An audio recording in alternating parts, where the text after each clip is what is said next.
Ladies and gentlemen, welcome to episode 56 of the Gametime Gents podcast. It's me, Nardy, here with Fish and Zoltowski. As always, boys, say hi. Hello. And we do have some news about the NFL before we get into our fantasy zeros, heroes, and our starts of the week for week 5 or week 6. Is it week 5? God, why can't I remember this? We're going into week 5. Okay. We're going into week 5 because the Lions are in Cincinnati and I can't go. Because tickets are still stupid expensive. That's right. And going into week 5, the bye weeks are now starting. So you have 4 teams on bye this week. Chicago, Pittsburgh, Atlanta, and Green Bay. They're all on bye. So if you have any of their players on your rosters, might want to look out there. Couple of sad news, couple of injury notes here. Tyreek Hill is out for the year. He dislocated his knee, and his leg was pointing the opposite way. So that was gruesome. Yeah, that was a terrifying injury. And then he was cheering going off the field as if he's been released from the Dolphins and hopefully going back somewhere where he's going to be used more, I guess. I don't know. But he is eyeing a return for early 2026 season, so it sounds like he's going to play again. I just don't know how explosive he'll be. One thing I saw, and again, I didn't really get a chance to fact check this, was his contract has a guarantees clause in it. So basically all of his bonuses and his entire salary for this year is now completely his because of the injury. And then if this were to be career ending, all of his salary next year, which is the last year of his contract, I believe, is also guaranteed. So he's looking to clear like $100 million even if he doesn't come back. So good for Tyreek. I mean, for Tyreek and all 32 of his kids, that's great. Yeah, it's a lot of kids. Fastest man alive on the field and in bed, apparently. Insane. But someone who doesn't have that guaranteed money, well, I guess he does, but not that much. Malik Nabers is out for the year with a torn ACL. Really sucks to see that, especially with the quarterback change of Jackson Dart. Looked like they kind of had some chemistry going. Looked like things were going up and up a little bit for the Giants there, but yeah, Nabers being out really sucks. Look for options like Darius Slayton, Wan'Dale Robinson, or Wandale, if you want to call him that. Hopefully this doesn't affect your boy Scatabo, Zoltowski, but I don't think it will. I think teams might start stacking the box, but he's going to run through that box. Yeah, and he's very good at catching the ball on the outside as well. So True. And then running through people's face. So, he still had a solid game last week. I mean, nothing crazy like he did the week before, still like 13, 14 points. So he's very involved. He should still have the full workload with Tyrone Tracy being out. Still. Yeah. He might keep most of the workload if he keeps doing what he does. Yeah, I think he will. I think he will too. He's managers. A spark plug a little bit. Real gym rat guy. Another bit of injury news. Lamar Jackson is not practicing today. We're actually recording this on Wednesday, so you're going to see this a day later, but Lamar Jackson has come up with a hamstring injury. He's been having to move a lot more in the pocket recently than he has in the last couple of years, and not the way he wants to. So keep an eye on that for any Ravens receiving options you have, because Cooper Rush will be the guy going forward if Lamar's not able to play. They play Houston this week, the Rams next week, and then they have a bye. So if they're really worried about the hamstring injury, they could sit him the next 2 weeks, take that bye, let him rest for a full 3, and then have him come back against Chicago in week 8 there. So is there any other injuries we missed, boys? Other than those, we got Nabers, right? Nabers. Yeah. The MetLife monster claims another victim. Jesus, he figured just insane, dude. Brock Purdy is also listed as out again. Actually, fun fact on Brock Purdy. So Brock Purdy, Pearsall, and Jennings are all out. God, Kittle's still out too for Thursday. Yeah, Kittle's still on IR right now. Dude, that 49ers team, man. I think the 49ers picked up Booty or whatever. So, I mean, he's going to get 40 shares alone. So, Kayshon Boutte, Demarcus Robinson, those two guys should catch the ball for Mac Jones, I guess. But I don't know, man. That's gonna be tough sledding for that team. definitely start CMC is all I have to say there. Yeah. Wait, If we're going to already, but Kayshawn's on the Patriots. No, he's Kendrick Bourne. Okay. Kendrick Bourne. Yeah. Yeah, I was gonna say he's on the Patriots. I remember picking him up because he's been seeing more targets than Stephon has out there. Yeah. Yeah, Kendrick Bourne. Another couple of Browns updates, I guess. It was announced today that Dillon Gabriel has been named the starting quarterback for the Cleveland Browns. And they have also traded for Cam Robinson from the Texans, which is really weird that the Texans are trading away offensive linemen because CJ just continues to get sacked. So he should be an upgrade from, I think it's KT something on the left side, and then KT Turnstile? Yeah, KT Turnstile, and then whatever his name's Turnstile, the third on the right side that the Browns have right now. So we were in desperate need of tackle help, so I hope Cam Robinson just comes in and plays well for us. And then we're going to talk about it. Shedeur Sanders had an interesting response to the news of the quarterback change. The Cleveland media, as they're going to do, went to Shedeur in the locker room and asked him what he thought of Dillon Gabriel being named the starting quarterback, and he responded with pantomiming. So he was mouthing words. I couldn't really read what he was saying. They then asked him about what they thought of Joe Flacco, and I did read that he says, Flacco's my guy.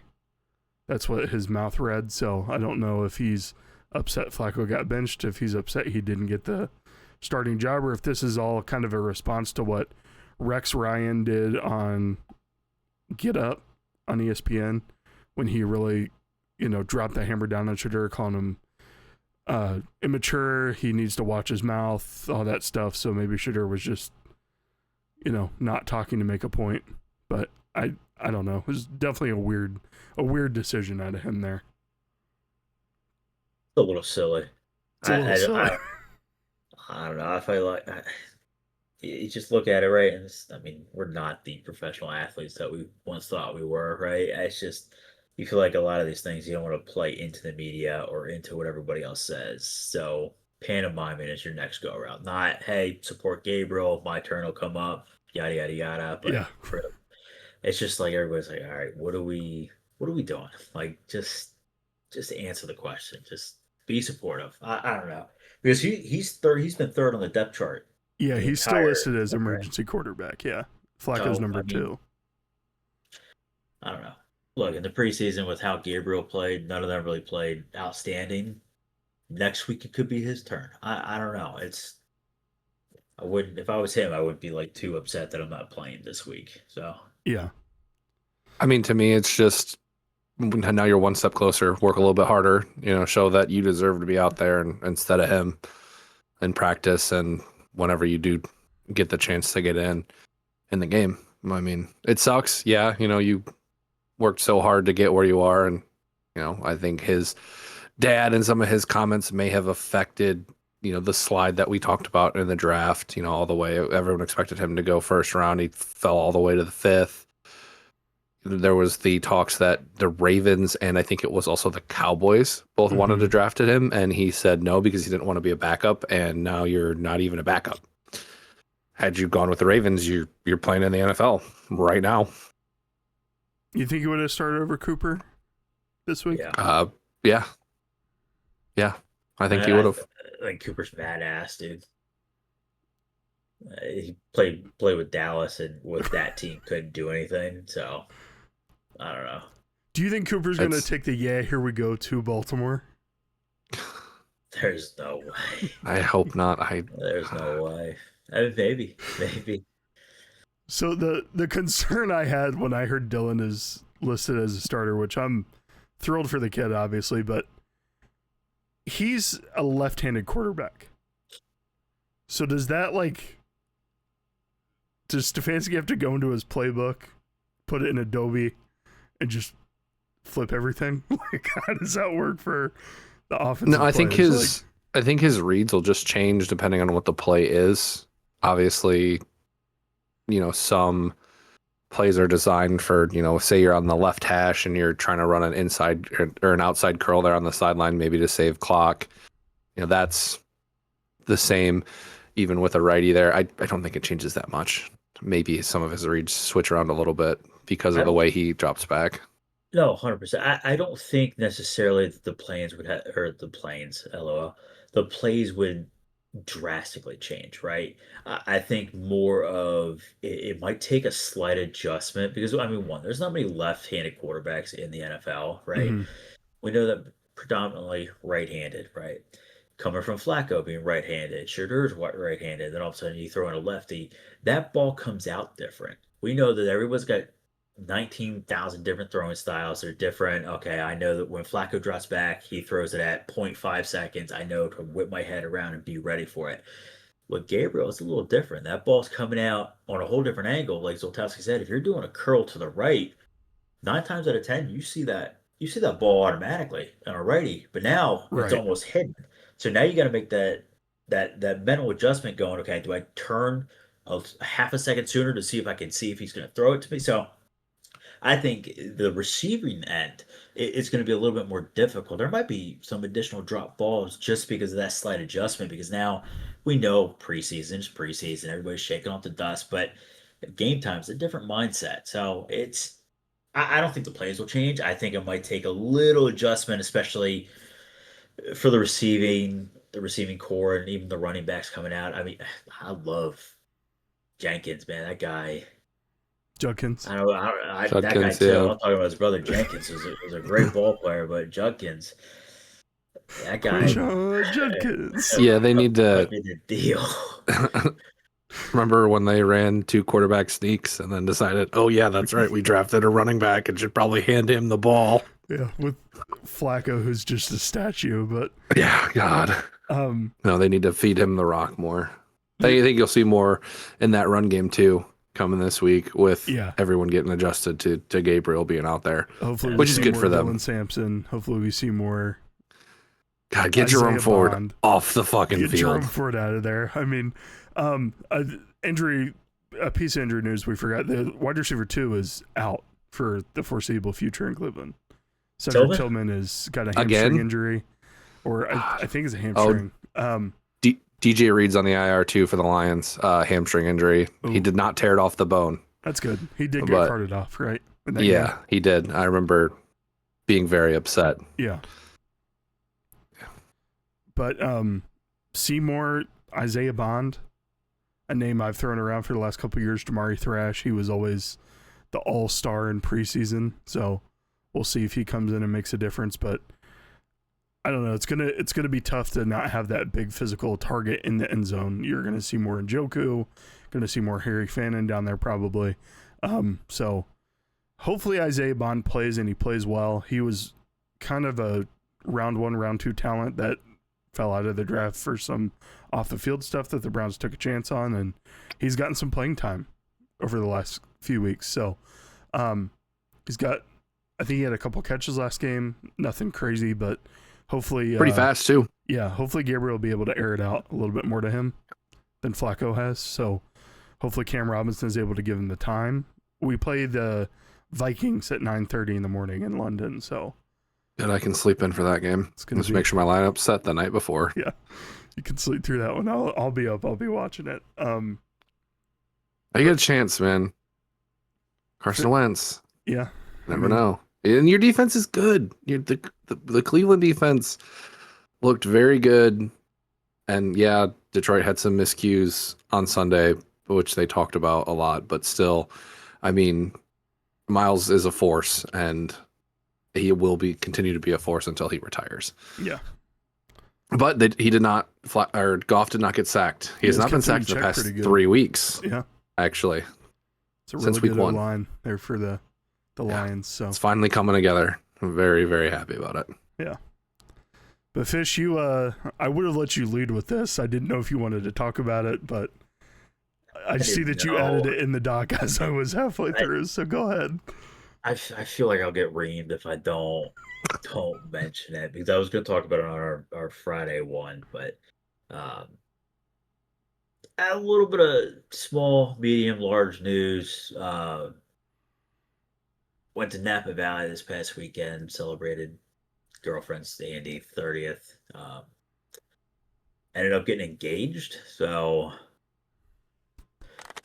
that was interesting. We were a little worried she was gonna say no. Nah, just kidding. No, it was great. It was next time we see you guys, we'll go into detail of the stories and stuff. But it was good. Napa Valley is definitely on the bucket list to go and experience. It was a great time. It was fun. I wouldn't do Australia, but Napa Valley I would God. spend and go out there and do it again for sure. We ended up being some wine members, so we got some bottles of wine coming in. Nice. Uh, yeah, so it was a good time. A lot of her family, my family, and then the core uh, three other families that lived in Costa Rica with them. So it was good. It was a small group, only 23 people. So, you know, but yeah, I just wanted to. Throw We're it very for you, man. excited. That's I mean, awesome. we're still soaking Yep. it in. It's just Yeah. it doesn't. Congrats, Fish. Doesn't seem real sometimes, but yeah, no, we got a lot of planning to do. So Yeah. Now comes the fun part. you Do know, we need to get some merch printed for the wedding, or actually, yeah, that would be sick. That would be good. If you want to sponsor it too, that'd be fantastic. Yo, no. if we're gonna sponsor their No. wedding, I know I'm your taste. calling I on think everybody right now to subscribe and tell everyone you've ever met about the podcast. I think we could write it off. To be honest, I think it'll be all right. Yeah. I don't think the tax Just open man's up gonna come for us. So. Open up a company credit card, put it on there, write the whole thing off, and just pay it off with a tax return. Absolutely, 100%. Right? Is that not the game We do a plan? show at the wedding? reception. Yeah. At the reception. I mean, that would be so cool, to be honest. But yeah, so but it was good. It's still surreal.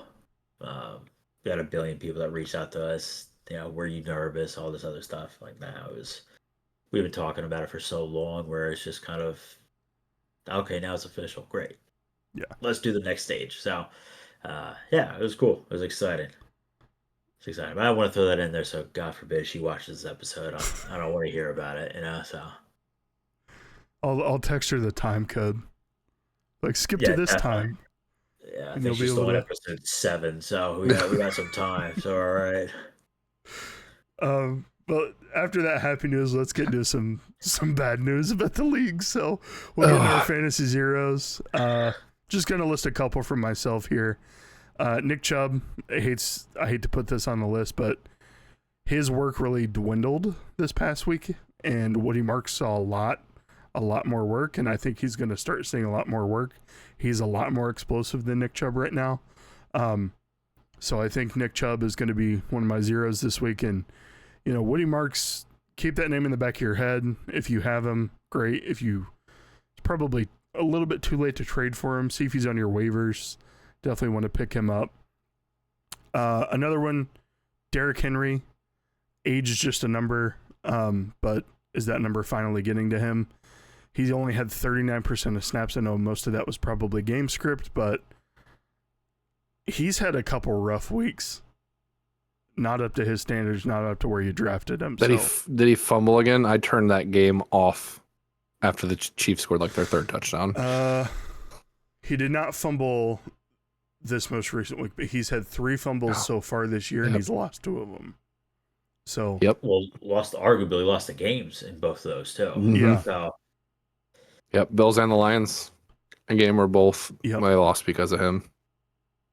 both teams that they'll possibly see in the playoffs. Well, maybe not if they keep trending this way, but I think it's they're gotta 1-3. Yeah, they're 1-3. They were, so as much as I don't like the show with Nick Wright on it, whatever that's called, it was one of 2 of his co-hosts. Yeah, first things first. 2 of the other guys were talking about it, and going into that game. So the Ravens were plus 1,200 to make the playoffs, whereas the Chiefs were only plus 200. So, and when you look at what the AFC North is going through right now, you know, the Browns are doing Browns things as we kind of expected. No offense intended, Nutter. Your other favorite team, you know, their star quarterback is out. They are going through. Yeah, good. They are going through it, and I mean the Steelers' black magic is showing up in full force. Aaron Rodgers looks like a serviceable quarterback again, but that can always change. So, they're still in contention there, even at 1-3. I think, it's a long season. Anything can change. Yeah, anything can change except for the Bengals. I think Yeah, they're that going to one. be bottom of the barrel this year. Yeah, that one's rough. That one's rough. When your whole offense is designed around a quarterback and then you lose that quarterback for the year. Yep. Yeah. Yep. And their O-line still looks rough. It looks worse than it ever has. I mean, even with Joe Burrow being out, like, it's kind of shedding more light onto how bad that offensive line is because Jake can't get anything going. He was good last year or 2 years ago whenever he came in for Burrow, but man, is that a rough thing to watch right now. And then there was that other guy on the Bengals that Fish has on his list. Fish, you want to talk about that guy? Yeah, Chase Brown is kind of killing me right now. You figure even if you get a halfway decent person back there, which we thought Jake was the guy we talked about a couple weeks ago, that I mean, he was a perfect backup to go into the system. He's been in there for 5+ years. He knows the ins and outs. He's had chemistry, had rapport with all these guys. You figure someone on this team would pop off. If it's not the receivers, you figure, okay, let's establish the ground game, right? We always talk about establishing the ground game. This guy, I don't know if he just can't get anything going, or if the offensive line just can't block anybody for half a second, but he's finding zero holes. And it's not like he's a soft runner. He's not afraid to take that first and second hit. That guy just can't get anything going. And then people just realize, oh, okay, cool. Well, they clearly can't run it. Let's just go ahead and put 12 out in the back and see if, Jake Browning can be the next Tom Brady and lace it in there in a tight pocket. So it's tough to watch, especially when a lot of people had this offense as top 3 in the league, especially for production fantasy wise. I mean, how many times did people double up on Burrow and Chase, or Burrow, Chase, Higgins, or even got all 4 of them? I mean, people reached on these guys. But then those players alone, I think we saw a stat last year, that I think that all 4 of them combined, if you had 4 of them, they put up 120 points. It was one of those, like, Chase had 40 points, Burrow had like 30 something, Higgins popped up. It's things like that where it almost kind of reminds you of like the old Tom Brady and Gronk days, where if you had them and Randy Moss, like, you were just winning your league no problem. So it's just, again, we talk about it in and out every week. It's just tough to watch, and I know most of our people are Bengals fans, so I mean, we sympathize with you guys, but it is, something has to go. And you figure if it's not Chase and it's not Higgins, it's the other Chase, running back Chase. So he's on my list. I got a couple others here I do want to name off. Luther Burden had kind of popped off, kind of came into the scene for Chicago. Chicago has their new number one. Dunze has been absolutely popping off. I think he scored, 4 or 5 touchdowns in 4 weeks. He's looked very, very well. The rapport with Caleb there is done incredibly well. But Luther has not. He only had 2 catches this past week for -4 yards. You figure just get that guy on a quick slant, give him 5 yards. Don't end negatively. That's not great, especially when they're looking at the stat sheet and he goes, "Damn, I had 2 catches for -4. That sucks." A couple others, Jaden Daniels. For where people drafted him, he has not played in 2 weeks. I know injury is an injury, and it's kind of tough to like oversee that, but he has been available to play the last 2 weeks until 2 days before his game starts. So most of the time, all those waivers are gone. The good quarterbacks are gone. And now you're scrambling to find in that replacement. Guess who that replacement is? It's a Carson Wentz or a Jake Browning. You're like, shit, well, that week's chalked. Especially in a 2 quarterback league where quarterbacks are very scarce. So he made it on my fantasy zero. For where I drafted him, where people were drafting him, that sucks that he's out for 2 weeks. Again, I know barring injury, it just sucks. 2 other ones I do want to mention. Wan'Dale Robinson, we just talked about him. We know that Nabers is out for the entire year. The only problem is he went out early in the game. Wan'Dale had 3 catches for 14 yards. As someone that would essentially take over that number 1 spot, has done well and has seen great success with the Giants in the receiving back. It's what happened? What happened? You're telling me that Cam Scatterbo has taken all of the receptions. It's this coming week and going forward will be different, I believe, for him. But again, it's just one of those tough fantasy zeros, especially if you kind of started him and you're like, oh, dude, sick. Neighbors is out, but that means that someone's getting an increase in targets, and it wasn't him. Lastly, the man, the myth, the legend, the guy that got a fat contract, the guy that I thought was not worth it at Seattle, is not worth it where he is now. Geno Smith, the INT machine. He has thrown 8 Oh interceptions God. in 4 games, boys. 4 Yep. games. I Not think saying his. 3 of those Go ahead. against the Chargers alone. Yeah. I didn't realize that. Yeah. Not saying his receiving core is unholy, right? He doesn't have Megatron and Sidney Wright. He doesn't have any of those guys. But 8 interceptions, and we saw highlights of the last game and the game of the 3 interceptions again. It's just, brother, who are you throwing to? Like there's not a guy in a black shirt down there, and you're just like, yeah, that guy, he's in a red shirt, right? That's why I throw it to him. That's what we're doing. It's bad for something that they're paying him all this money to be that starting guy, that lead role. You get a young running back who finally decides to stand up and pops off for 1,000 yards. Chip Kelly might be an idiot, but yeah, that's just me. Literally stand up. Yeah, It's literally. to me, this guy is a fantasy zero just for the implications in IRL status of they're paying him a shit ton of money to kind of lead this team, and he's thrown 8 interceptions in 4 games. Keeps up that trend, he's going to have 90. He's going to be the Jameis Winston before the eye surgery. So it's bad. It's a bad look. So those are my zeros. There's 1,000 other guys we could talk about, but those are the ones that really grinded my gears this past week. But Zoltowski, you've got one on your list that comes from your team. I've got 2 that come it both. 2? Both are mine. Are from my Jameis team. Winston eye surgery. I can't see that one. So my first one, and this one's more situational, but it's Demo. David Montgomery. I always talk about that 2-headed monster back there. He could not get going at all on Sunday, and I'll give credit to the Browns defense where credit is due. When he was on the field, they knew it was coming, and they shut it down. I think he had 5 carries on 5 yards or something like that. And I mean, go ahead. I'm just curious. So, I mean, you're right. Browns defense, we talked about. They're very, very good. I actually picked them up in fantasy. I'm starting them. It might be a go for. They put up 40,000 points, but I mean, they fucking do well. The thing is, right? So Demo did not have a good game. How did Sonic do? Was he also? He had 91 yards.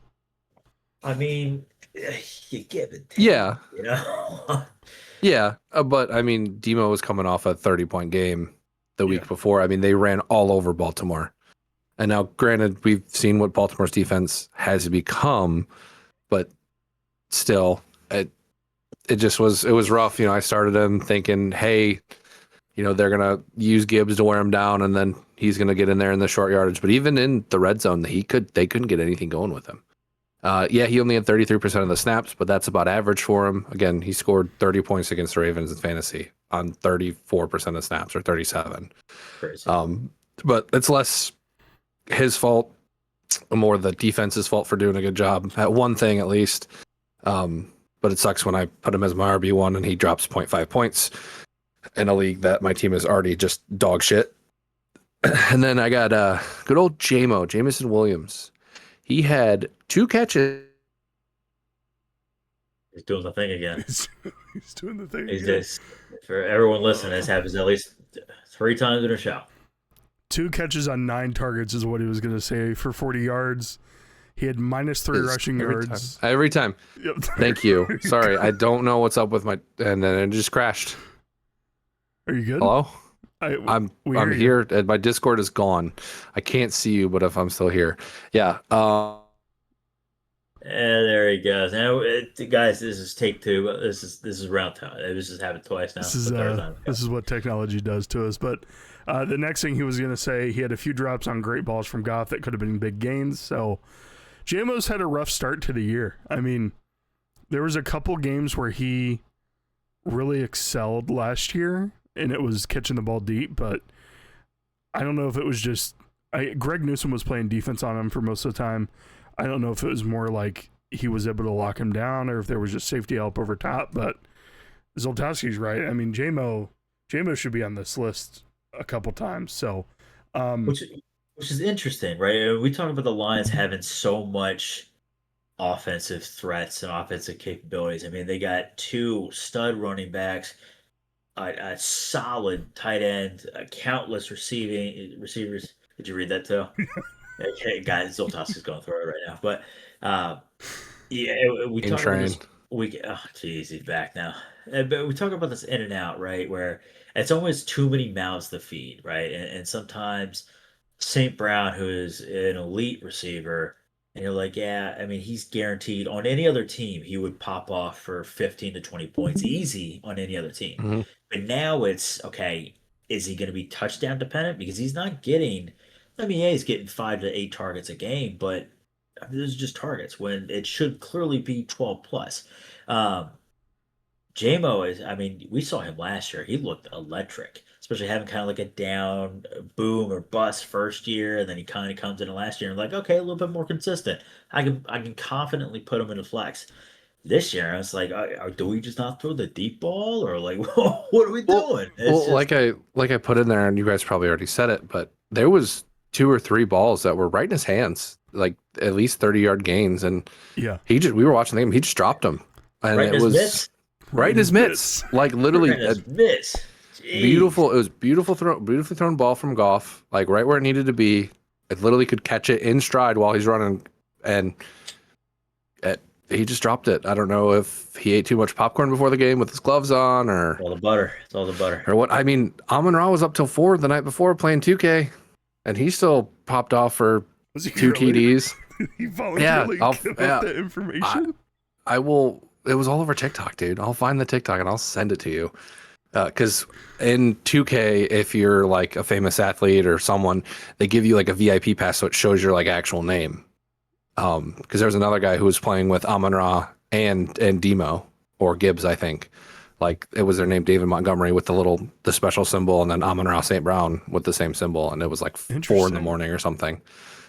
Dude still popped off. So, I mean, do what you want. You have your game day rituals. It's fine. I get it. Sports games are addicting. I have my Madden addiction for 2 weeks, and then it goes away, and it'll come back in probably about 3 weeks now, and I'll start playing Madden again. Yeah. But it was just frustrating. I mean, yeah, we won the game, but I know for fantasy owners out there, Bosom especially, shout out Bosom. I'm sorry. You were very, if I remember correctly, he was very frustrated on Sunday as we were sitting next to him because he kept dropping the ball. So, yeah, dude, JMO's been on my bench in a couple of my leagues, and I keep looking at his name. I'm like, I think I want to put him in, and then I look at what he's done this year, and I'm like, I can't. And then I go, but what if it's the one? Yep. It's the one where he catches like 2 80-yard touchdowns. It could be, but no, it's not. That's a ton. DK, I think. Yeah. He had 22 points in the first half and then didn't do a damn thing afterwards. Right. And I was upset, but I was still happy. I was like, yeah, you dropped 22 points because you had an 80-yard touchdown. But like, you could have done it twice. Yeah, I don't know. But we can get into our fantasy heroes. It looks like we covered all the zeros that we experienced this week. So, and since we already talked about him a little bit, I'm going to go first. So, Ashton Genty, welcome to the NFL. Genty finally had the first game that all the dynasty managers were waiting for him to have, taking him first overall. He was on the field 85% of snaps, had 21 rushing attempts, 138 yards, caught 2 receptions on 2 targets, 17 yards there, 3 total touchdowns. His projected score in full PPR was 13.23, and he ended with 33.5 points. So, Genty, the first few weeks, he was trying, and the Fish alluded to this, was trying a new stance in the backfield. You remember him at, was it Boise State? Yeah. He just stood up straight, and Nick Chubb does that too in the backfield, just reading the defense. I think Gibbs does that as well. There's a couple running backs that actually Gibbs do that now that I've noticed it. And Chip Kelly, the Raiders offensive coordinator, wanted him to get more in an athletic stance, so Genty tried that the first 3 games. He's now gone back to what he was doing at Boise State, looking like Michael Myers back there lurking in the shadows. So hopefully this means only good things for Genty going forward. I don't think he'll score in the low 30s every week going forward, but hopefully he's going to be able to create the spark for that Raiders offense that they so desperately need. And he should be able to get like 17 to 25 points a week going forward. So I think he's going to be a easy start going forward. I mean, you drafted him to be your guy if you're a dynasty player. If your team sucked last year, mine, I did go ahead and I've been starting Gente every week just because I have no one else. And man, when he pops off, it feels good. Let me tell you. But yeah, Ashton Jeanty, my start of the week. Happy to see him finally have a good game. Now that he can see what the defenses are doing. I was worried he was going to be Trent Richardson 2.0 there for a minute. Now, do you think he walked up to Chip Kelly and said, "Listen here, motherfucker, this shit ain't working. I'm standing up again, and you can't stop me"? Possibly, or maybe Pete Carroll was like, "Just let him do what he wants to do. We're paying him. He's the second highest paid running back in the league for a reason." Right. But which one of you guys wants to go next? Fish. All right, I'll go. My guy has seen 90% of snap this past week. Went 8 for 11 receiving for 134 yards, 2 touchdowns, projected 14.5 points, ended up with 33.4. This team seems like that, their big missing star receiver that ran out of the backfield last week, which whoever coach decided to do that should be taken out back and probably shot to ruin your franchise face of your team. My guy is George Pickens. We all initially thought, okay, yeah, production offensively is probably going to go down just a little bit because CD is just such an incredible route runner, such a great threat at receiver. Yeah, it really hasn't stopped. George Pickens he looks dominant. He looks like the George Pickens like he was in college to what the Steelers hoped that when they drafted him, what he would turn out to be. It kind of really shows what a halfway decent quarterback could do to kind of really help succeed and push your career further. Week in, week out, ever since CD has been out, especially when he left that game, we have seen an increase. And this is what Amon Ra's numbers should look like, by the way. You should see 11 to 12 targets, about 8 receptions. I mean, the guy's got sure hands. But this is the type of production that we kind of all expected, and people that had traded for George Pickens last year when he had those bad years, and you're like, okay, I'm going to take a late flyer out, I'm going to take a risk on him, right? He's got the physique, he's got the capabilities to win those jump balls, he can beat someone deep, he's really good over the middle, he's not afraid to take a hit, he's tough to bring down. This is the type of stuff that we're talking about, right? This is going to be production. Again, you're not going to see 30-something points each week, but with the way Dallas is playing and how, I hate to say it, how scary that offense looks with CD even being out. They got their run game established, which initially, early in the year, we didn't think was going to happen. I was a Javonte Williams believer. This was his last year, his boom or bust to see even he can even stay on the roster. George Pickens, we knew when he went there, was going to be kind of filthy, right? Now you get to add 2 elite receivers there. And then their tight end game, Ferguson right over the middle, that offense looks scary. I'm glad to see George Pickens finally getting the accolades that he deserved since he came into the league. Again, we talk about Kenny Pickett, not that great of a quarterback, Super Bowl winning quarterback, by the way, but not the Academy Award winning quarterback that Dak Prescott is. As much as I hate to admit that, Dak can find his receivers. Even some of those balls that were thrown up that were extremely tough to catch or double covered, George brought him down.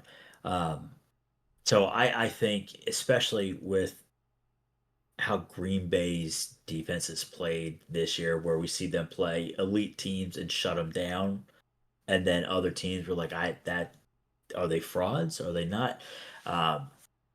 This was one that I was confident in playing last week. And we'll probably have obviously a starting spot going forward since CD's out for the next 2-3 weeks, I think. But even going forward, with how much offense that production that they have and capabilities to put up 30-40 points a week for them, and their defense is ass, so they give up 1,000 points as well, so they have to continue to throw the ball. George Pickens might be a go forward, lock in wide receiver 2, put him up there with CD. Um, this was a good pick. I was looking at the the stats and I was like, yeah, this makes sense, and this is going to be a scary thing going forward, especially when he starts playing some elite teams.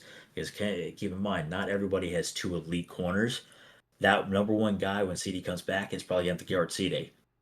That leaves a monster man on the number 2 spot wide open to handle some 5'8" guy. So it's disgusting and I hate it, but George Pickens is my guy.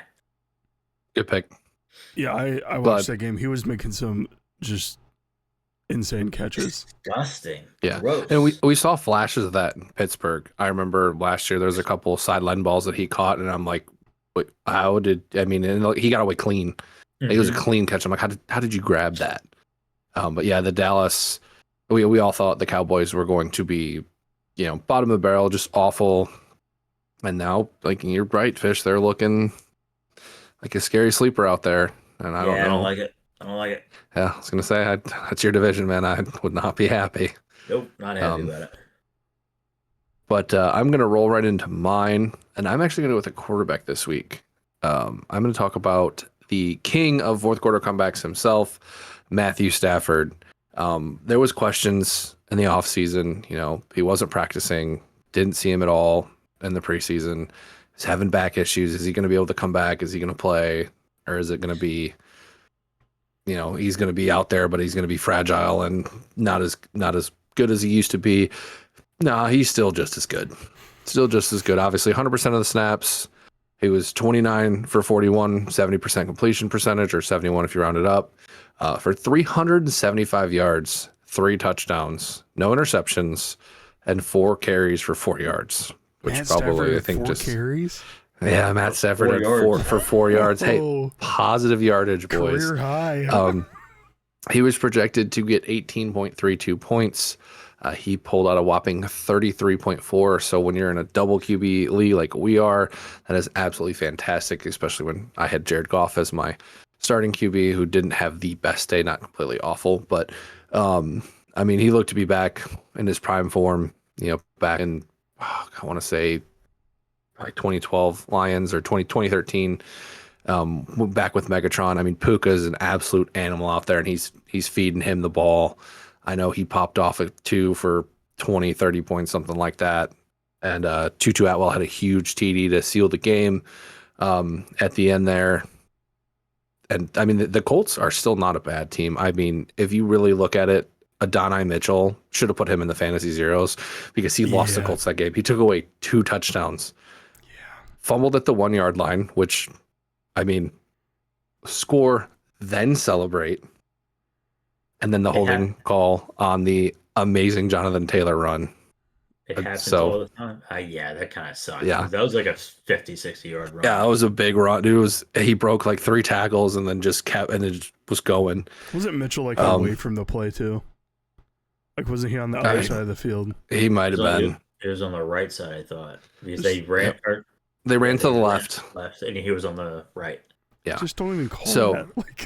I only was able to catch the end of that game. Fantastic game, but Matt Stafford looks to be back to the way he was.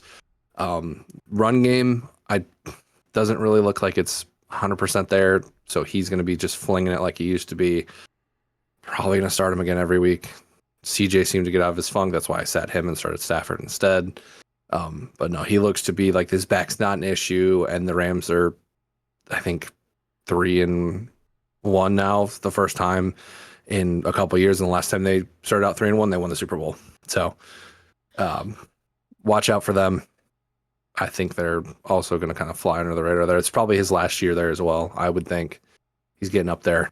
It's his last ride. I think it's his last ride. I think it was because he was drafted in 2009.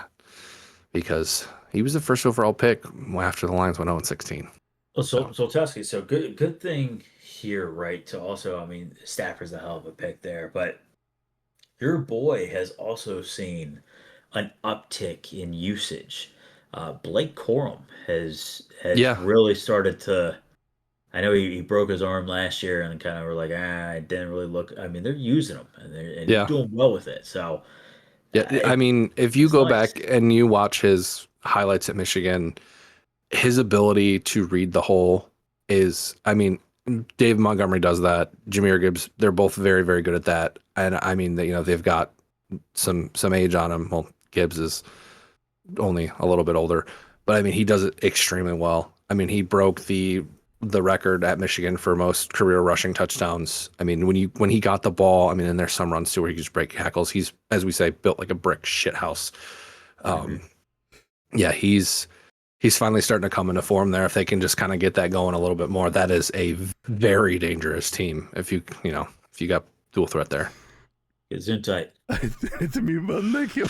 Yeah, there was a play where he got a handoff like to the left, and then just completely reverse field and gained I think he got the first down on it. But he was a guy, Ohio State fan here, always hated to see Blake Corum on the other side of the field. So good for him getting some playing time. I don't truly know what's going on with Kyron. He's only had like one really great week this year.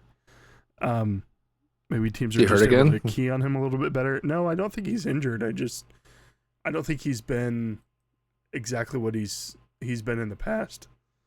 Let me see. I'm going to pull up his stats. And then we can get into our starts of the week. So, yeah, he's only had one game where he's gotten close to 20 points. The rest of them, it's been, 13, 10, and 10. So, he's not eclipsed over 100 yards yet. But you'd expect more from him. I mean, he's only 25 years old. Yeah. And you just expect him to be what he was last year. But are they utilizing him in the pass game, though, as much as they did last year? Last week, he had his most targets at 4. So, I would say not really. I mean, most of that's coming from, Puka's getting 15 targets a game, rightfully Puka's just getting and then you fed. Devontae Adams over there, too. Yeah, there might just forgot be about him, too. Pops happening because those two. Puka's the best receiver I've ever seen get separation. It's insane. And you think he'd be some small, shifty guy, but he's 6'2", 220? He's been projected to get, other than week 1 and 2, even week 2, he was projected to get 19 points. But Puka, week 3, projected to get 20. Week 4, projected to get 20. Going into week 5, another 20 points. He's wide receiver number 1. Yeah. I mean, they're just feeding him. He got 36 points. I almost put him up there, but I don't have him. I have Matt Stafford, and, he helped me. But, yeah, he had 13 receptions on 15 targets. He's had 50 targets already this year. Yeah. Yeah, should be a lot more. Yeah. Remember, was it last year with Cooper Kupp? And he was going before he got hurt. Yeah. He had 21 in a game or something. Yeah. Yeah, I think it was the game week 1 against the Lions. I mean, and then he hurt his ankle, unfortunately. But I mean, he might be on pace to break the targets record. Who knows? I mean, so Puka has 50 targets this year already. In his breakout year, his rookie year, where he ranked 4th overall, he had 160 on the whole season. Yeah, like that's insane. Yeah. There's a reason he's 100% rostered, 100% start, and sleeper. He's nuts, dude. Man, I didn't realize it was that crazy. You know what's nuts? AJ Brown has like 10 targets in 4 weeks. Yeah, that's. I don't know what we're doing here. Jerry Jeudy has a 50% catch rate, so. So I had what? JMO's, I think, at 25% catch rate right now. Yeah. What we the need hell? Puka to do a little training seminar. TED Talk. Yeah. You got to watch the triangle. Check his gloves for Stickum right now. Right now. But let's get into our fantasy starts of the week for week 5. So I guess I'll start just because we kind of talked about him already, but the Lions backfield is unlike any other in the NFL. For the past 2 seasons, Gibbs has really been the leader of the backfield. This year, he's averaging 63% of offensive snaps per game. He's used in both the running and the passing game and is efficient in both workloads when he gets that workload. But efficiency is really where, when I think of efficiency, I think of my start of the week, David Montgomery. So he's going to be my start of the week. On bench. Normally, I don't advocate for guys who are getting 50% or less in snap percentage to be the start of the week, but they are playing the Bengals this week coming up. The Bengals are struggling everywhere, not just offensively, but defensively as well. Their defense is ranked 26 in rushing yards allowed, about 135.8 per game, and that's including the 49 yards allowed in week 1 versus Cleveland. In the past 3 weeks, Cincinnati has allowed 139 to Jacksonville, 169 to Minnesota, nice, and 186 to Denver. The Lions, last week, they obviously played the Browns, who have the number 1 defense against the run. Now, David Montgomery did not have a great game, but ahead of the game, John Morton, the offensive coordinator for the Lions, said, I don't think that they've seen a running game like ours. And he was right. So entirely as a team, Detroit put up 109 against the Cleveland Browns defense. Imagine what they're going to do against the Bengals, and I think Monty's going to be a big part of that coming this week going forward. So, and game script's really going to be on their side. I think the Bengals have put up just a field goal in the last 2 games. Maybe a garbage time touchdown somewhere in there, but the Lions are going to get up early. They're going to rely on that run game to close out the team or close out the game, and then Monty's going to be a huge part of that, I think. So if you have Montgomery, put him in your lineup, put him in your flex. He's going to be a candidate for you this week to start. Yeah, I like that pick, not just because it's the Lions, but I talked about it earlier with the Ravens. He had 37% of snaps against the Ravens, and we talk about how bad Baltimore's defense has been. He only had 12 carries at 151 yards and 2 touchdowns. Yeah, I mean he breaks tackles, he hits holes well. Again, Cleveland has a very good defense. As shit as the team is, that defense is very good. This is a really good pick. I wish I could go to the game to watch it, but tickets are a little bit too pricey for me, and we're also busy that day. But I hope that he absolutely pops off, and they have to institute a mercy rule, and that Dan Campbell has the starters out by the end of the first quarter. Except for God, I hope he takes them out. No, that's fine. Just get 300 yards in the first quarter. Take them out. Just let Kyle Allen go throw the ball. Let Craig Reynolds run the ball. Get Isaac. No, he is. Craig Reynolds. Oh, I thought he wasn't there. He might not. No, I know they got rid of Tim Patrick. Pretty sure Craig Reynolds is still there. They get rid of him? Wasn't some other guy running the ball last week when they were closing the game out? Like Vaki or something? No, he's been hurt. Oh. Craig Reynolds is still rostered with Detroit. Oh, okay. He was a healthy scratch last week. So, yeah, you have Gibbs, Montgomery, Craig Reynolds, Sion Vakai, Jacob Sailors. Sailors was the guy you saw. Sailors was the guy. And then I asked you if he's the new Tails. Kai Robichaw. What a name. That's a hockey name if I've ever heard one. But yeah, let Tesla get in there, Khalif Raymond, Dominic Lovett. Let those guys get in there, get some work, Yeah, let Khalif get another big game. I like Khalif Raymond. Yeah. Big punt return, man. Big punt return last week, 65 yards. Yeah. So I'm gonna roll into mine just because I'm also pulling from the same team. Sorry, Fish. But my start of the week is a guy who's been getting a good amount of targets, but hasn't really had his that breakout game like he did his rookie year. I'm talking about Sam Laporta. We talk about all these weapons that the Lions have. He still sees quite a few balls come his way, especially on second down and medium, second down and long. He's always running ins or curls to kind of because he catches the ball very well. You talked about this week 1, Nutter, how the Bengals are against tight ends. They are not very good. So, last week against the Broncos, tight ends were targeted 13 times. They gave up 8 receptions on 66 yards. No touchdowns. The week before, though, against the Vikings, TJ Hawkinson, very good tight end. Now, just him alone, he was targeted 6 times, 5 receptions, 49 yards, and a tutty. And then even Josh Oliver, the other tight end there, was targeted 1 time for a touchdown. Saw it against the Browns, 15 targets, 10 receptions, 100 yards, somehow no touchdowns. So I think, they know, hey, we got to cover Amon-Ra. We got to throw 3 guys deep for J-Mo.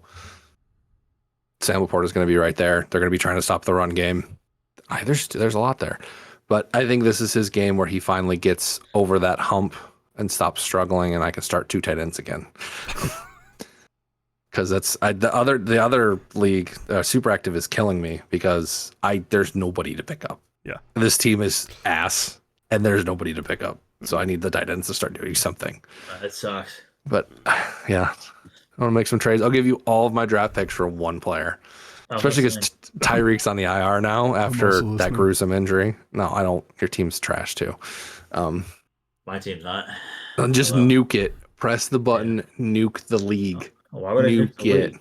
Yeah, we'll nuke it when I'm not doing well. How about that? Okay, so this week I hope you don't do well. Nope, I'm talking years. So years. Oh God, he's invested. No, it's a solid pick there. I mean, it's only a matter of time for Sam Laporta. I mean, he's been used in that Lions offense. Again, we talked about it. I think there's just too many mouths to feed. He'll get his, and when he pops off, it'll be 20 plus, which would be great. So, great week for them to really pop off. So, also for the Lions staff, let's not be dumb. And then when you guys are up by 50, continue to play everyone. Please God, please God, speak to Dan Campbell. Like, it's not my team, but I get frustrated when I'm like, oh, cool, you guys beat the shit out of somebody, and then I see that Hutchinson's the line. I'm letting you know, Nutter, I think we're 45 minutes away from Paycor. I will drive down there, and I will break into the stadium and run on the sidelines and just yell at Dan Campbell, take the fucking starters out. No one needs to get hurt. Do you remember Hutch last year? Billy out of jail. Please, God. Let him sit there for a little bit. Think of the actions. I already done it once. That's fine. Yeah. But the fish. Is it my turn? It's your turn. We want to call? Thanks, Ben. I appreciate it. Yeah, I didn't change my name in the docket. I figured as much.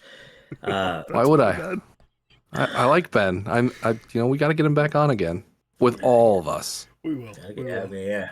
Eventually, yeah. I might have another PTO day coming up. So, my guy, I talked about already. I think is the only guy that I don't know about the off the field issues, but on the field, I'm sold on him. I've seen him run. I've seen him catch the ball. It's the only bright side on this offense. Hopefully, with Dylan Gabriel kind of stepping in, there might be a little bit more of a bright side. It might be 2 light bulbs on instead of just one. Man. I don't think we can handle that. This guy, though, I think you guys knocked that out of the park. Getting this running back, Quinshon Judkins, not Jenkins. I'm not talking about his brother. I'm talking about Judkins now. Against 2 really solid offenses in Green Bay, defenses in Green Bay and the Lions.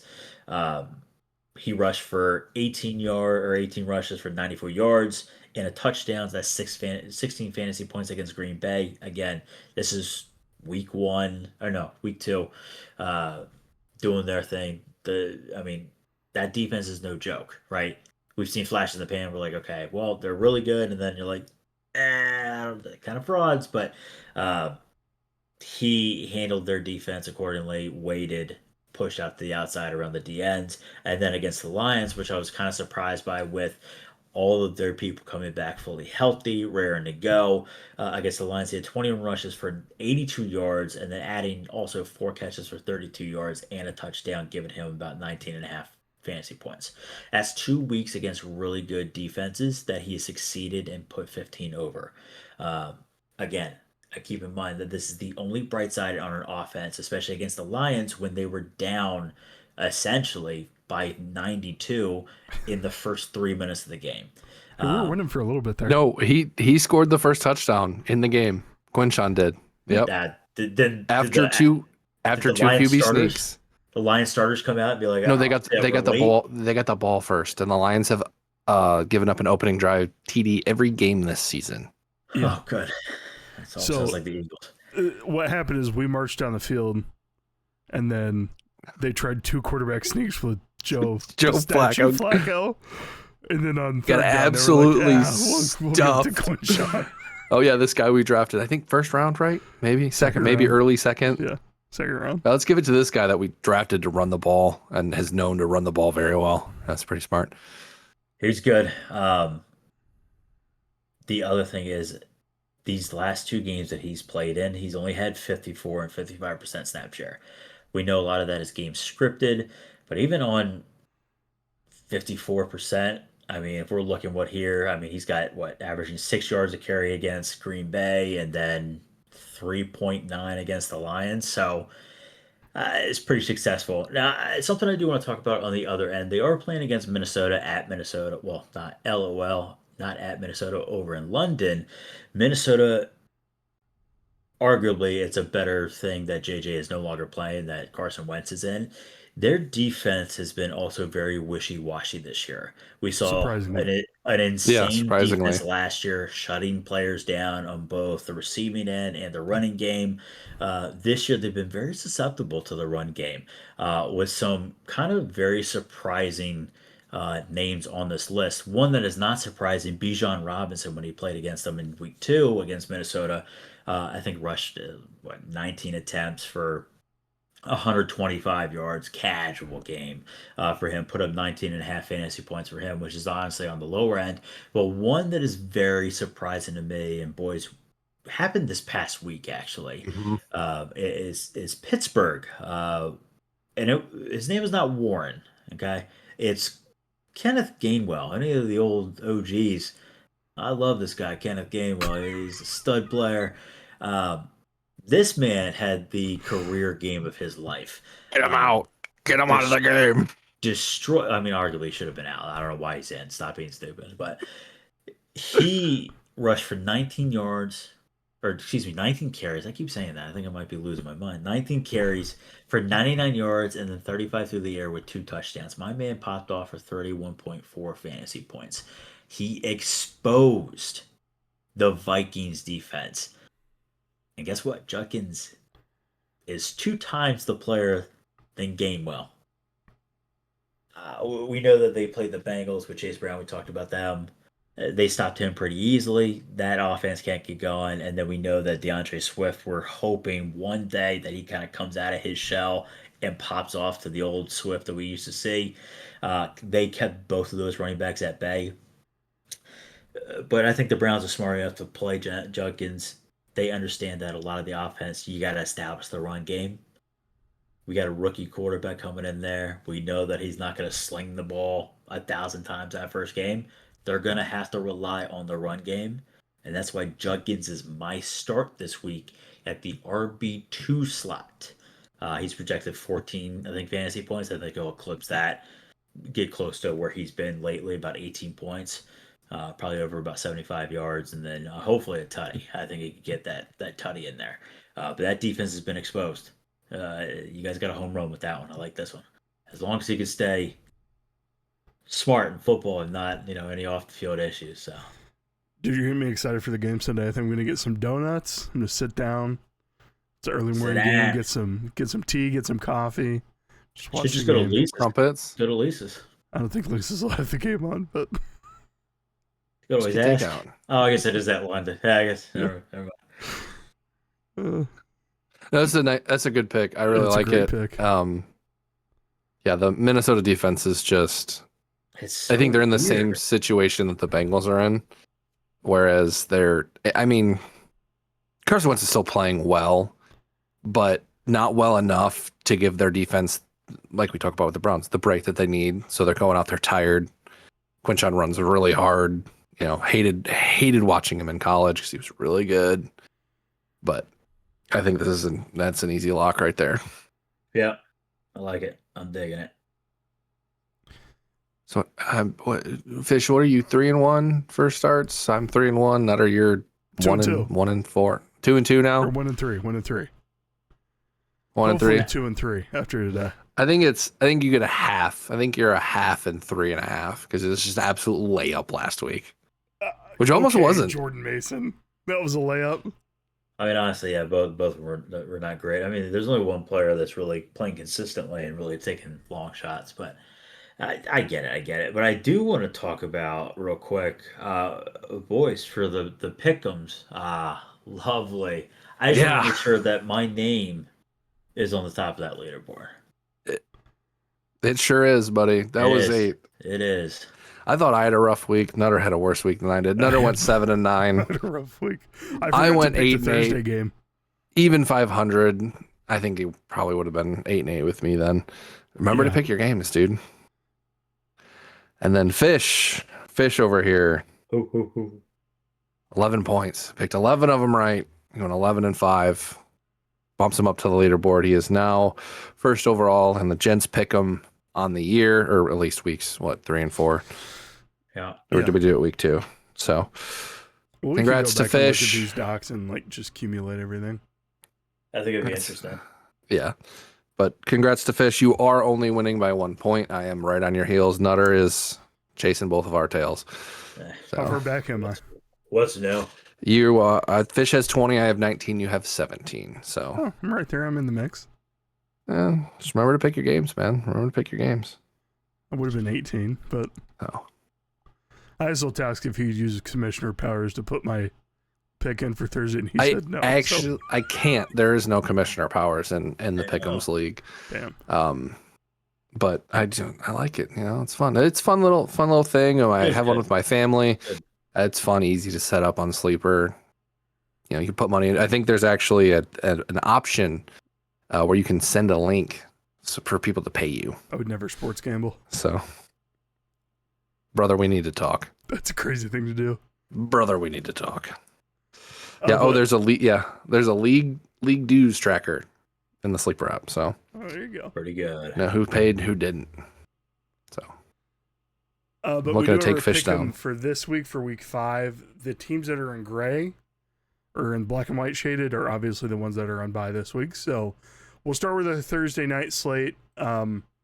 This is San Francisco going into LA to play the Rams. LA is Shouldn't you- 7.5 point favorites. I'm going with LA here. It shouldn't even Yeah. be a thing. It's LA. Yeah. Puka They're for hot 8 right now. Puka for 8,000 yards in this game, 20,000 targets. San Francisco's so injured. Poor bastards. My document was Look, frozen. Can you bring my thing over, please? What are you talking about? My little It was character. frozen. I was getting there. 12 months Sorry. to move my guy. Got to get our roulette chips in. Next, we have the Browns hosting Minnesota in London. So we're technically the home team, I guess, because we're closer. I don't know how that works, but the Vikings are 3.5 point favorites. Just because they've been there longer, I think that's going to play a big role because the Browns are landing. Hopefully, they've landed already today. I know they were traveling today, but they're going to practice Thursday and Friday over there and then play Sunday. So, what are your boys' thoughts on this game? You think the Browns pull it out? You think Minnesota pulls it out? Give me the Browns. Give me the Browns. You guys are both Yep. going Browns? I will Yep. take the Browns on this one.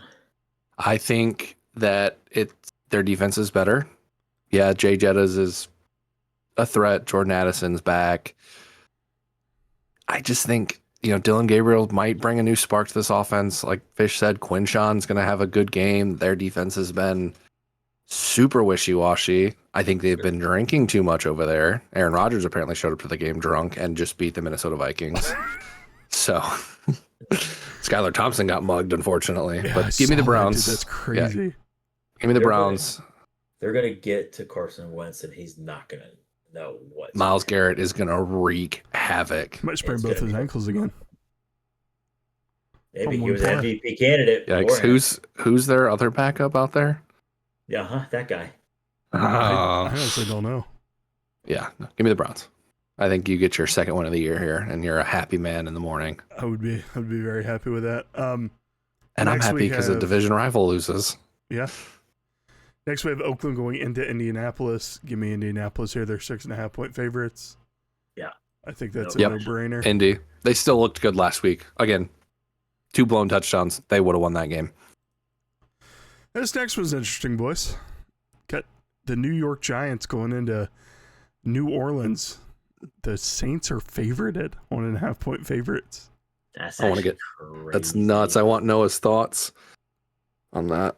I don't know. No way. No way, right? Give me the Giants. You're going Yeah. Giants, Fish? They're Giants. Jackson Dart is going to lead that team to victory. Yep. Cam, the animal Scatabo back there. And the Giants defense has looked pretty good. I mean, the Cowboys game aside, and I'm pretty sure they got blown out week 1, but, they held the Chiefs to 22 points, who just blew the crap out of the Ravens. No, I'm probably going to regret this, but give me the Saints. I think you guys get your first win this week. I think things are starting to click. Spencer Rattler's looking decent. I think it might be the time. There's no better team to beat right now than the Giants. So next we've got Dallas going into New York to play the Jets.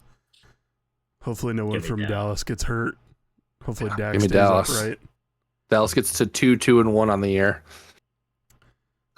That was the worst managed half of football by Matt LaFleur I've ever seen.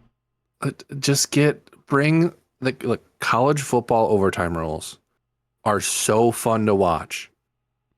Bring them to the NFL. Yeah. We don't need ties. Bring them to the NFL. Yeah, there should not be ties in football. Yeah. It's not soccer. I would love to watch these NFL teams go after it, doing nothing but 2-point conversions. It'd be after overtime. I think it's after the second overtime, they have to go for 2 after they score. And then after the third overtime, it's all 2-point conversions. Yep. That's it. All right. And then we've got Denver going into Philly. Philly's 3.5-point favorites. I'm surprised that line's that close. I'm going Philly here. They just seem to always find a way to get it done. So, yep. We have Miami without Tyreek going into Carolina. A name I wanted to throw out there, what's his first name? Darren Waller? No, Washington, the receiver. Oh, Washington?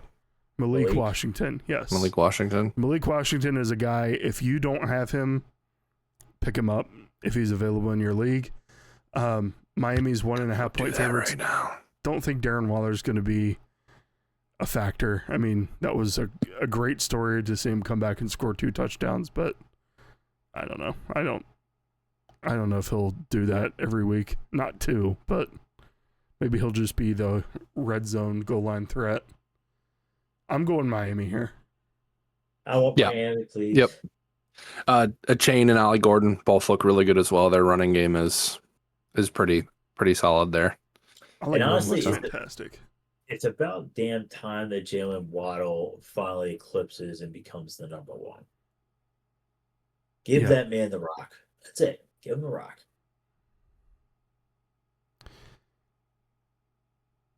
He only had 3 receptions last week, which sucks. Hey, but I agree with you completely. He needs to get the ball more. He's an incredible ball player. He's fast. He's good height. I just give him the ball. Just get someone that can throw him the ball. Tua is not it, man. Get him off. Tua took a shot to the head. Get Quinn Ewers in there. I mean, honestly, it's inevitable. It's going to happen. Yeah. Next, we got Houston going into Baltimore. If Cooper Rush plays, I do think Houston's going to pull this out. They looked a lot more promising. Houston's the favorites, which is crazy because they're on the road going to Baltimore. I just think Baltimore, Lamar Jackson's out. That's big. Yeah, it's huge. And then Roquan is out. That Big D end is out. Like they're hurt. And I think that's a huge factor. CJ Stroud looked good.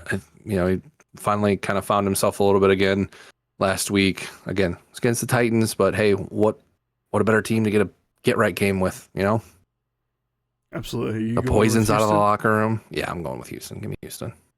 Damn, I thought I was going to get one over on you guys there. No, I thought the same thing. Nope. We got Titans going into Arizona. The Call of Duty beta is this weekend, so I got to keep that in mind for old Kyler there.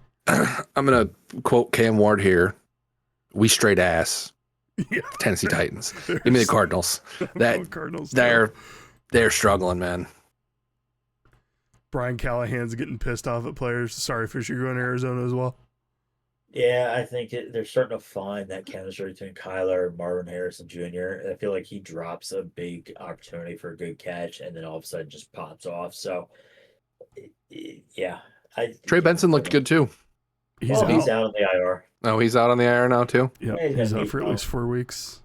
Bastard. So, who's there? Who's Mercado. Oh, DeMarcado, yeah. He's on one of my taxi squads. I might have to bring him out. They did say now that they did come out, and this is just a blanket statement, typical thing, right? When your number one running back and then your number two's out, because they did the same thing with the 49ers when everybody went out. They are going to incorporate all three.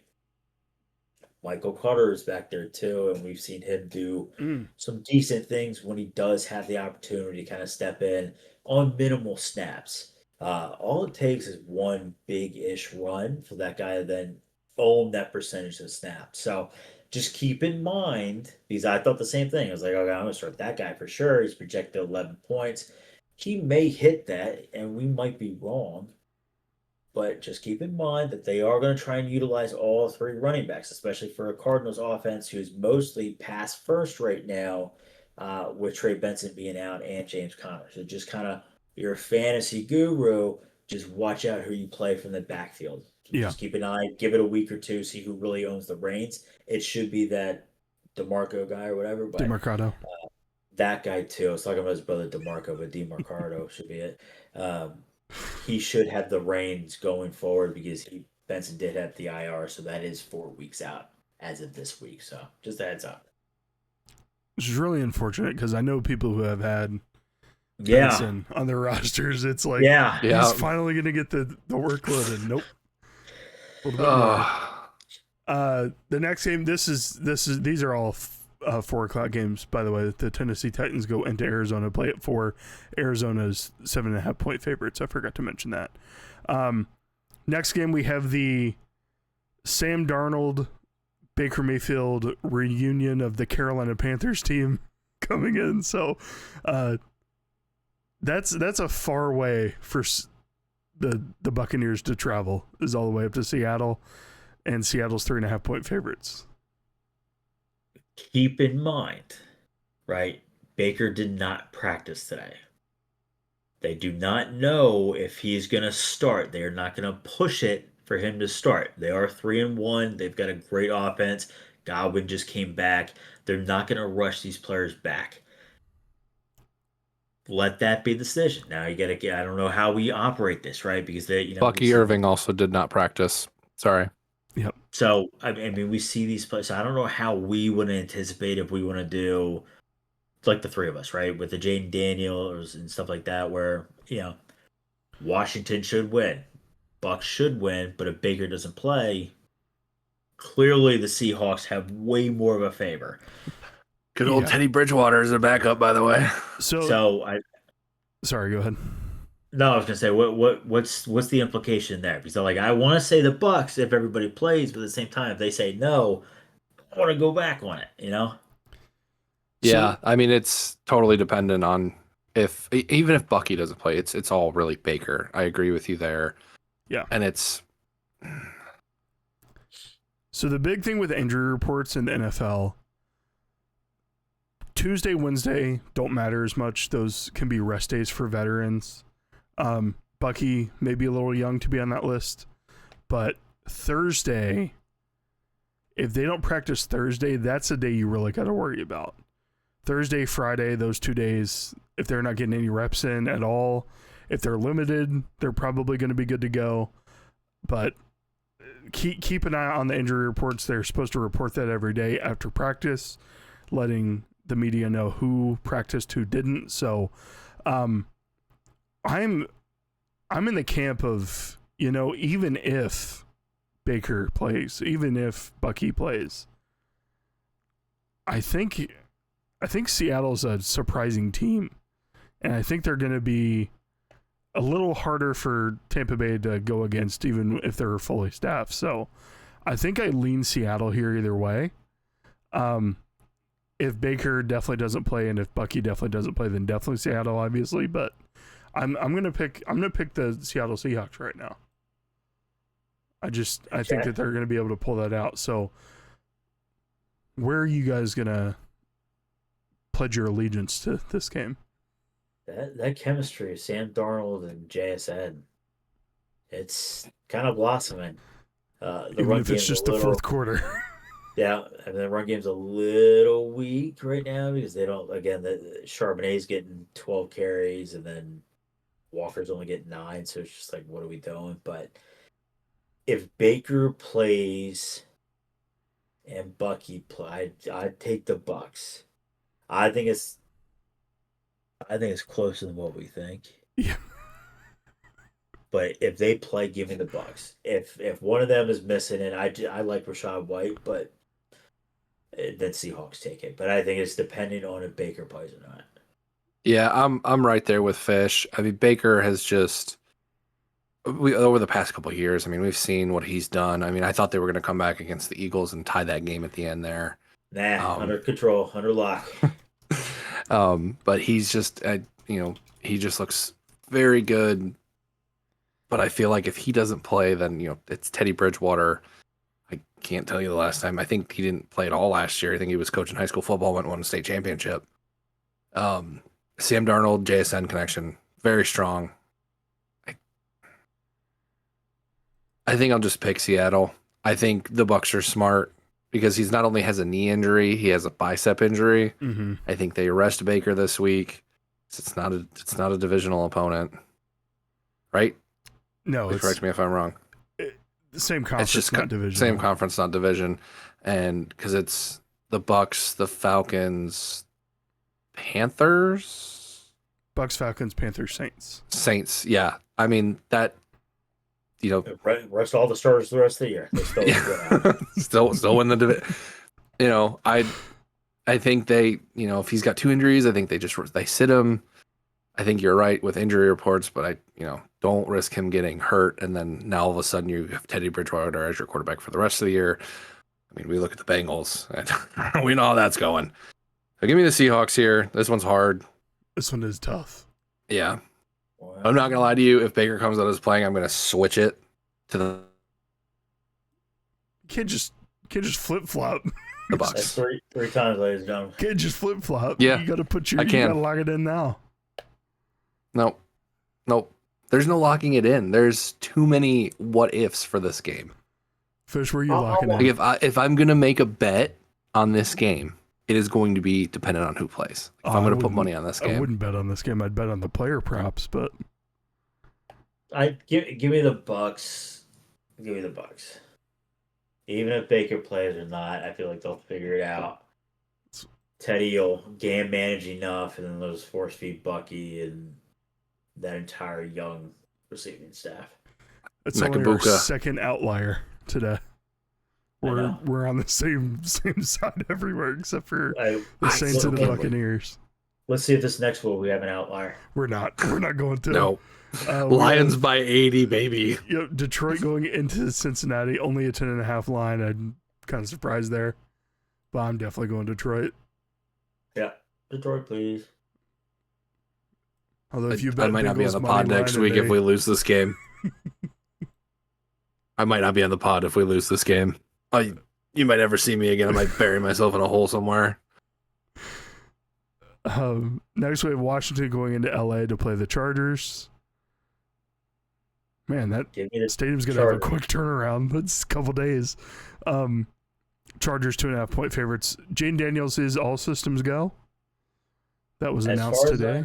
I think Scary Terry, is he back too? I'm not sure about Terry. It's not listed as out or Scary Terry questionable. Is not back. Okay. I'm still taking the Chargers. I'm taking the Chargers. Omarion has been singing very well and running very well. So I thought Hassan Haskins would come in and do something, but that guy got like 3 carries. So it's just going to be Omarion. Oh, and I mean, Quentin Johnson can catch the ball again. Vlad McConkey unfortunately hasn't done nothing, but he and Keenan Allen have picked up the slack there. So that's who I wanted to add on my 0. Hecking Lad McConkey, man. Lad McConkey. So the Fantasy Footballers, a podcast I love that kind of inspired this one, they do a Monday Punday show where all the bad players, they make puns out of their names. And Sad McConkey was one this week. So, yeah. Lad's been rough this year. I mean, yeah. Look at the year he had last year. We know what Quentin Johnson did last year, so they're like, oh, and it's Keenan Allen. He's ancient. We'll just double Lad. We'll be fine. And they just like flip. Teams are gonna have to, yeah. And now their run game too. Like you said, Omarion has looked just fantastic. Yeah. Next we got New England going into Buffalo. Buffalo 7.5 point favorites. Sorry, Bosom. Taking Buffalo here. Give me the Bills. I think the Patriots may see some success in the run game though. The Buffalo has struggled run defense wise, so it depends on who they give the ball to. Well, yeah, that's what I was gonna say. Hopefully they figure it out and just play Travion, but just free the guy already. I got a downtown card. I need him to play well. Our Monday night game, we have Kansas City going into Jacksonville. Kansas City's 3.5 point favorites. Patrick looked like he tracked some or recaptured some magic from, prior Patrick. So I don't know if that's going to be the case going forward, but Xavier Worthy really seemed to bring a spark to that offense too. They still can't run the ball for anything. So I think this one's going to be a lot closer again than what people think. Etienne has seemed to kind of eclipse back into his old form, is running the rock very well. I think this game is dependent on Brian Thomas Jr. if they can get him the ball and him have a little bit more of a stretch down the field. Because you're right, Kansas City doesn't have a run game. We've talked about it. They don't need a run game. It doesn't matter who we have out there. Miss Patty's going to find them, and that's going to be the problem. They were firing on all cylinders last week. Unfortunately, I think they fire on all cylinders again this week. Coming into Rashee Rice has only got 2 weeks left on his suspension. Xavier Worthy, as long as he stays away from Travis during a route, he should be fine. I think Kansas City takes it, but I think it's going to be a lot closer than what everybody thinks. I'm in agreement with you. I can't go against Kansas City here with the week they had. Trevor Lawrence is just not the guy either. So nope. I'm going Kansas City. Zoltowski, you following suit here? Nope. Give me the Jags. Jacksonville? Okay. Give me the Jags. I love it. Give me the outlier here. The Jags have looked better than they have the past couple years. They are 10th in total yards per game. They are 4th in rush yards per game. And Kansas City's run defense has looked a little shaky now. Granted, I know the Ravens couldn't get much going, but they did give up a big, and it was garbage time, but still big 70-yard touchdown to Justice Hill, I think his name is. Mm-hmm. Some other Ravens running back. Like Fish was saying, Etienne. I think Trevor Lawrence might finally figure it out. Start giving Brian Thomas Jr. the ball. Travis Hunter, I believe he was benched last game on the defensive side of the ball, so we may see him more of an offensive focus, give him another weapon to throw to. And the Chiefs just don't look as again, they looked good last week. And I'll say this about the Lions too. When they played the Ravens are not as good as everyone thought. I think Jacksonville squeezes out an upset here. It could. They definitely could. I like it. That's a good solid little controversy there. Oh, I shouldn't have changed this yet, but anyways, those are our picks for this week. If you guys have any discussions, hit us in the comments. We'd love to hear what you have to say, all that stuff. So, anything else we want to say before we go record the Friday show, boys? I don't think so. Only last thing I have, Fish Pick, congratulations to you, buddy. It's awesome. Happy for you. Thank you. So, big congrats to Fish and Andy over there. Yep. Happy for you too. We didn't think it was going to happen. Thought it was going to be single forever. Although it's funny because I remember Shane Carmichael, and I had a pact. If both of us hit 40, I would just marry each other and be the Italian guys. But unfortunately, he also got engaged. So technically, he cheated first, but I guess we'll let it slide. So, so that was a good one. Good old Shane. Sorry about your rug, buddy. All right, anyways, see you guys later. Always CGG. Thanks for being God. I feel like there's a story.